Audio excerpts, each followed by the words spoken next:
Olá, boa noite. Está começando mais um Jornal da Sete.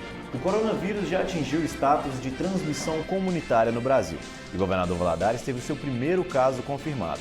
Para falar um pouco mais sobre o vírus e sobre as formas de prevenção, eu recebo aqui a professora de parasitologia da UFJF-GV, Alexandra Araújo. Professora, muito obrigado pela sua presença.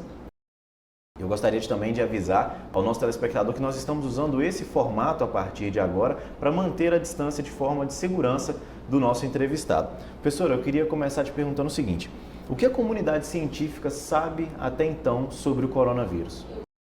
Boa noite, Alexandre. Boa noite a todos. É um prazer estar aqui.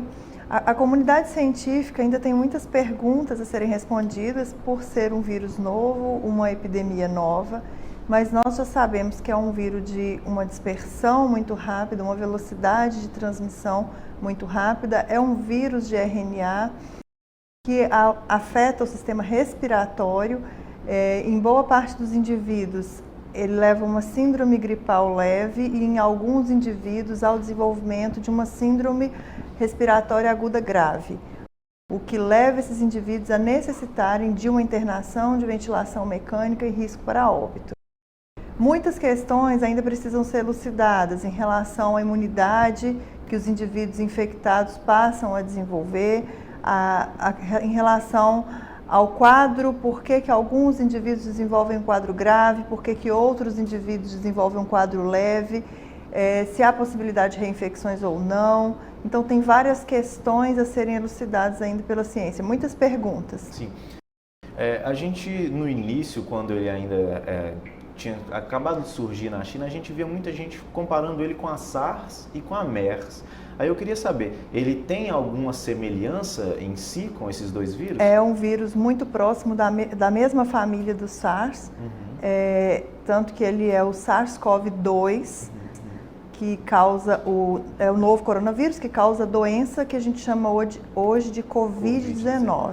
Isso. Sim. Professora, eu queria saber então, a gente já passou do ponto onde ele já saiu da China, já atingiu o mundo inteiro, e eu queria saber, países como Itália e Espanha também, a França, estão com um índice de letalidade muito alto.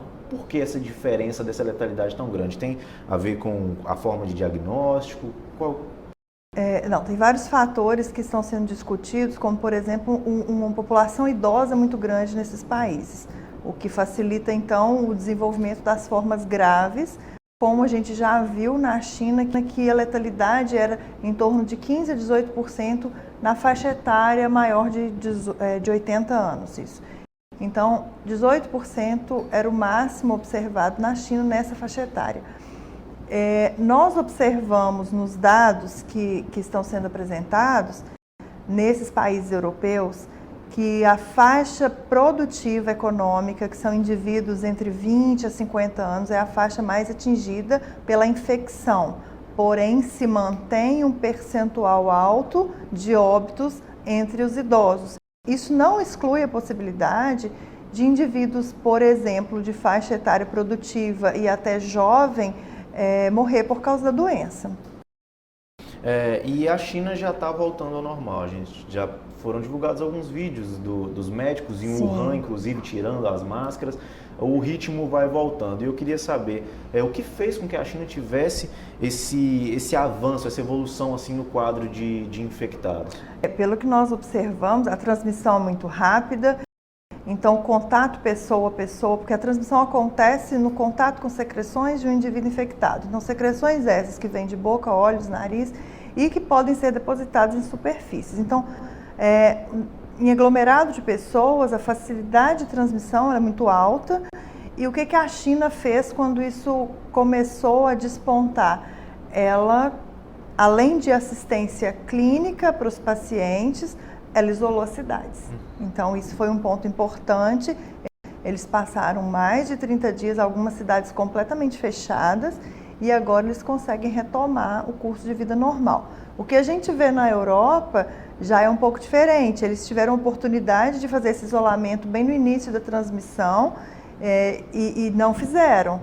Então, existem algumas cidades da Itália, por exemplo, do norte da Itália, que começaram a fazer esse isolamento e a própria população entendeu que não era necessário e voltaram atrás. E hoje nós temos um desfecho de muitos óbitos e de uma população em pânico por conta da transmissão. Professora, e o novo coronavírus, ele faz o que no corpo humano de fato? Qual que é o procedimento que ele toma ali? Ele entra de que forma? Ele afeta as vias respiratórias, então ele vai para o pulmão e no pulmão ele leva a um processo de síndrome gripal, porque causa um edema pulmonar, o indivíduo vai ter coriza, tosse normalmente seca, pode apresentar febre ou não, tem vários indivíduos que não apresentam febre, dor de garganta pode aparecer, em algumas pessoas há relato de dor no corpo, dor de cabeça, e quando isso desenvolve para a forma grave, esse indivíduo passa a ter uma dispneia, que a gente chama de uma falta de ar com uma dor no peito, e essa falta de ar se agrava de uma forma muito rápida, levando a necessidade de um suporte de vida, que seria a ventilação mecânica, que aí a gente vai ter dentro dos hospitais, normalmente na UTI. Sim. Professora, a gente vai para o nosso primeiro intervalo agora, e no próximo bloco nós vamos continuar falando sobre as formas de prevenção do coronavírus. Não saia daí!